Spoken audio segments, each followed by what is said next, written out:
So, hi everyone! So, pupunta tayo ngayon sa groceryhan kasi mamimili tayo ng pang Noche Buena sa halagang 500 pesos.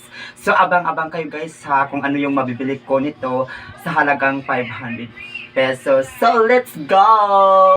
Ito nga is papunta na ako dyan sa groceryhan at dito ay nagantay ako na aking masasakyan at dito nga is nakasakay na ako upang papunta sa groceryhan at dito nga malalaman natin kung alin halaga ba talaga ang mabibili sa 500 na pesos para sa ating pang Noche Buena. At while dito is while pa travel ako is kumukuha ako ng videos sa daanan at meron ngang maraming sasakyan dyan at shout out sa aking driver, sa aking mga kasama kasakay. At dito nga is nakapunta na kami sa Gaisano at dito nga palakan ako papunta sa groceryhan upang maghanap ng mabibili. So dito is may nakita ako at dito nga ito na yung nabili ko sa halagang 500 pesos na pang Noche Buena.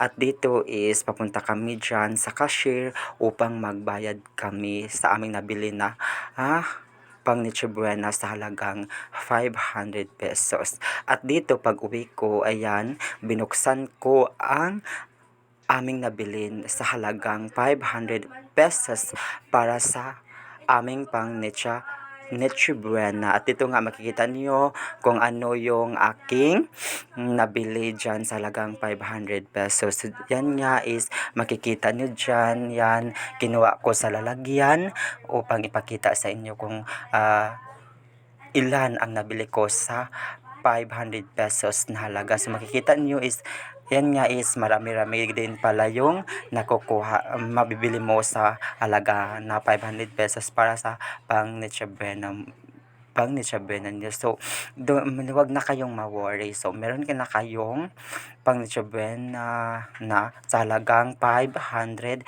pesos. So, yan, makikita niyo yung mga ingredients sa aking nabili na para sa aming salad or macaroni salad. So, yan lang and thank you for listening guys. Salamat sa pakikinig at sa panunood sa aking video. So shout out sa aking videographer.